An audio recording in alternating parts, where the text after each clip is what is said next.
Welcome back to Literary Horizon. There is a strange, almost inexplicable paradox that every true bibliophile understands. We often find our greatest comfort in stories that make us weep.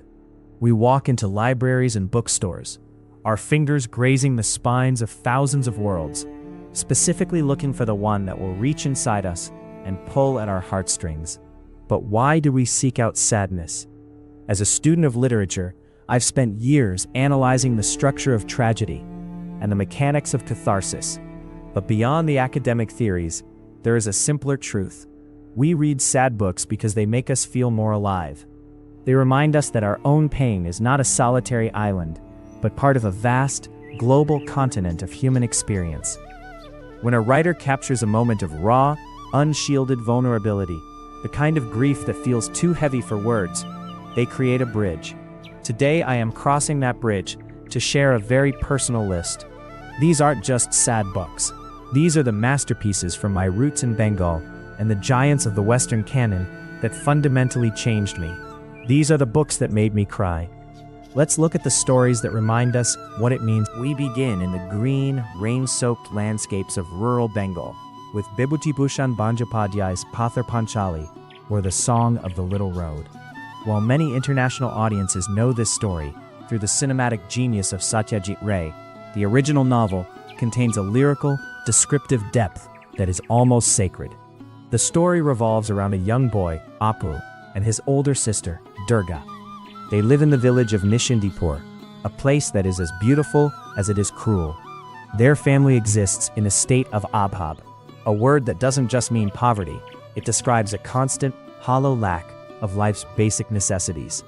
Yet Bibhutibhushan writes with such wonder that we see the world as the children do. To them, a train passing in the distance is a miracle. A stolen fruit is a feast. But the reason I cry every time I return to these pages is the death of Durga. It isn't just a death, it's a betrayal of innocence by the world. Durga dies during a fierce monsoon storm, shivering in a hut that cannot keep the rain out, while her father is away in the city trying to earn a few measly rupees. When he finally returns, he brings a small sari for Durga, a gift she will never wear. That moment, when the father realizes the silence in the house means his daughter is gone, is a crushing weight. It makes you cry for every child whose potential was snuffed out by the sheer weight of poverty. It's a tragedy of the little road that leads nowhere but to a grave under a mango tree. Moving from the village paths of Bengal to the misty, unforgiving heaths of Wessex in England, we find Thomas Hardy's Tess of the D'Urbervilles. Hardy is a writer who viewed the universe as a grand, indifferent machine, and Tess is the soul caught in its gears. Tess Durbeyfield is described by Hardy as a pure woman, but she is judged by a society that values the appearance of virtue over the reality of a good heart. She is victimized first by the predatory Alec d'Urberville, and then, more painfully, by the moral man she loves, Angel Clare. The scene that shatters me occurs on their wedding night. Both have secrets. Angel confesses his past mistakes, and Tess forgives him instantly. But when Tess confesses her own trauma, seeking the same mercy, Angel's heart turns to stone. His rejection is not just personal, it is the rejection of an entire era. Watching Tess, a woman of immense strength, loyalty, and labor, be told that she is dirty or ruined is an injustice that stings the eyes. Hardy makes us feel the coldness of the Victorian social code. When Tess is finally led to the gallows at the end of the novel, Hardy famously writes that the president of the immortals had ended his sport with Tess. We cry because Tess never stood a chance. She was a bird with broken wings trying to fly in a hurricane. It's a book that demands your tears for every woman who was ever punished for the sins of the men around her. We return to the drawing rooms of old Calcutta with Rabindranath Tagore's Chokher Bali. This novel is a sharp, psychological dissection of desire, jealousy, and the suffocating weight of social tradition. The character who haunts me is Binodini.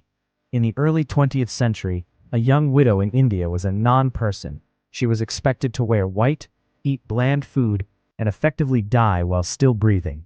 But Binodini is educated, brilliant, and bursting with a desire for life. She refuses to be invisible. Her manipulation of the family she enters isn't born of malice. It's a desperate, gasping attempt to be seen as a human being with a heart. The tragedy of Binodini is the tragedy of wasted genius. She is smarter than the men who judge her. Yet she is trapped by the Bali, the sand in the eye of social friction. When she finally realizes that she can never truly have the love or the home she craves because the world is too small for her spirit, the heartbreak is profound. Tagore doesn't give us a simple ending. He gives us the reality of a woman choosing to leave because staying means disappearing. I cry for Binodini because her struggle is the struggle of millions of women throughout history who were told that their desires were a sin. She is the fire that the world tried to drown in a bucket of cold water. Now, we move to a modern work that has become a global phenomenon for its emotional intensity, A Little Life by Hanya Yanagihara. This is a difficult, massive book, but at its center is a question that literature rarely dares to ask. What if some things are too broken to be fixed? The novel follows 4 friends, but the heartbeat of the story is Jude St. Francis. Jude has endured a childhood of such horrific trauma that he lives in a state of constant physical and mental agony. Even as he becomes a successful lawyer, surrounded by people who love him more than life itself, he cannot escape the voices in his head that tell him he is revolting. Why does this book make you cry? It makes you cry because it challenges the comfortable lie that love conquers all. We see Jude's friends, specifically Willem, try to love him into wholeness.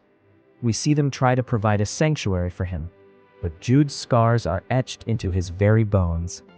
Watching a man try so hard to be normal, to be happy, while his own past acts as a tether, dragging him back into the dark, is an exhausting experience.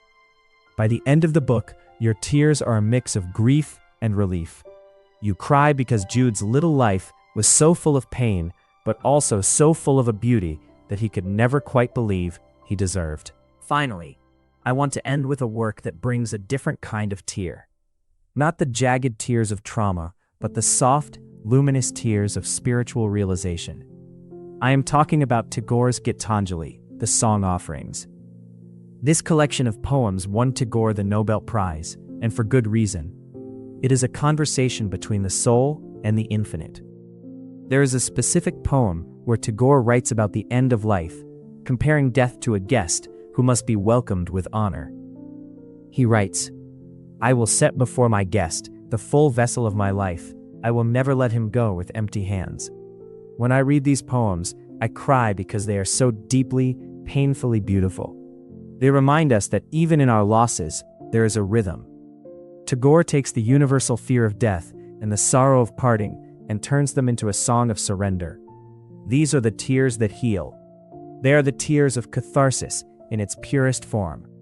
They remind us that while literature documents our heartbreaks, it also provides the medicine to survive them. Gitanjali is the reminder that after the storm of Pathar Panchali or the injustice of Tess, there is a silence that is peaceful if we only know how to listen. So, we return to our original question. Why do we read these books? Why do we spend 10 minutes or 10 hours submerging ourselves in the sorrows of people who never existed? We do it because those tears are a form of connection. When we cry for Durga, for Tess, for Binodini, or for Jude, we are practicing empathy. We are expanding our own hearts to make room for the suffering of others. In a world that often feels divided and cold, these books are a reminder of our shared fragility. They tell us that whether we are in a village in Bengal or a skyscraper in New York, we all hurt in the same way. Thank you for joining me on this very personal journey through the infinite library. I want to turn the floor over to you now. What is the one book that broke your heart? What story made you see the world differently? Please share your personal list in the comments. Let's talk about the power of the written word.